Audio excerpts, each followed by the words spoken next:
শুভ সন্ধ্যা। Narasimha farmer পক্ষ থেকে আপনাদের স্বাগত জানাই।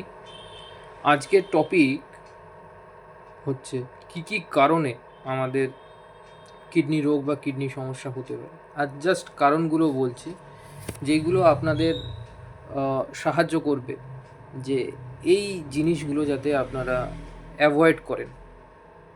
তো সবার প্রথমে যেই কারণটি হচ্ছে সেটা হচ্ছে অনেকক্ষণ ধরে প্রস্রাব আটকে রাখা। আমরা অনেক সময় এটা করতে বাধ্য হই যারা বাইরে থাকি। ঠিকঠাক জায়গায় জায়গা পাওয়া যায় না, টয়লেট বা শৌচালয় পাওয়া যায় না, সেইগুলোর জন্য অতিরিক্ত পরিমাণে আহ, নুন লবণ খেলে এটা হতে পারে।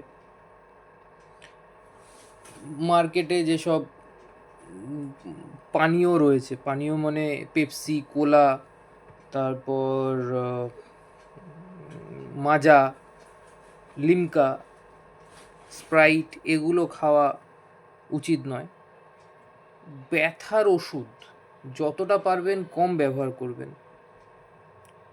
বেশি প্রোটিন জাতীয় খাবার খাওয়া, মানে কি, রেড মিট হতে পারে সবার আগে। তারপরে এই টাইপের মুসুর ডাল, যেগুলোতে প্রোটিনের পরিমাণ বেশি আছে সেগুলোকে অ্যাভয়েড করা। অতিরিক্ত শ্রম মানে আপনার শরীরের বডি ওয়েট যা আছে, আপনার শরীর যতটা নিতে পারে তার থেকে বেশি আপনি পরিশ্রম করছেন, সেই হিসাবে এটা প্রবলেম হতে পারে। অতিরিক্ত ধূমপান করলে এই প্রবলেমটা হতে পারে। আর যদি আপনার ডায়াবেটিস থাকে তো একটা প্যারা হিসাবে, তো ডায়াবেটিসের একটা প্যারাসাইট, মানে প্যারাসাইট বলতে প্যারাসাইট না, মানে একটা সাইট এফেক্ট হতে পারে কিডনি রোগ। আর কি হতে পারে? আর হতে পারে যে পর্যাপ্ত পরিমাণে জল যদি আপনারা না খান তো সেই ক্ষেত্রে এটা হয়ে থাকে। ঘুম কম হলে, অনেক সময় আমাদের ঘুম কম হয় বিভিন্ন রকম চিন্তা, ফ্রাস্ট্রেশন, ডিপ্রেশন, এই কারণগুলোর জন্য আমাদের এই প্রবলেম হতে পারে।